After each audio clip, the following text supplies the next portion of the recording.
மகேஷ் சுடர்கிட்ட சொல்றாங்க, அம்மாவை யாரோ நைஃப்ல குத்திட்டாங்கன்னு ஸ்வேதா அம்மா என்கிட்ட சொன்னாங்க.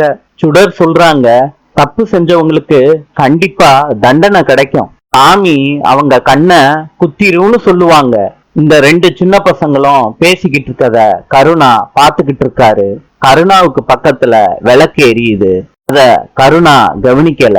கோவத்தோட சுடர பாத்துக்கிட்டு இருக்காங்க. அந்த விளக்கோட நெருப்பு கருணாவோட வேஷ்டியில படுது. நெருப்பு எரிய ஆரம்பிக்குது. வெற்றி சுடர பாத்துக்கிட்டே சிரிச்சுக்கிட்டு இருக்காரு. கருணாவை யதார்த்தமா பாக்குறப்ப கருணாவோட வேஷ்டியில நெருப்பு புடிச்சிருக்கத கவனிக்கிறாரு. கருணா நெருப்புன்னு கத்தி சொல்றாரு. கருணா வெற்றி சொல்றத கவனிச்சிடுறாங்க. அதிர்ச்சி ஆயிடுறாங்க.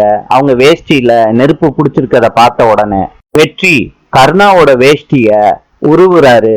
நெருப்ப அணைக்கிறாரு.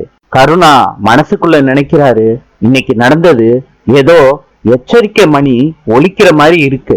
ஒருவேளை அந்த சாமியார் சொன்ன மாதிரி இந்த குட்டி பிசாசு நம்மள அழிக்க வந்தவளோ? இனிமே அந்த குட்டி பிசாச நம்ம சும்மா விடக்கூடாது.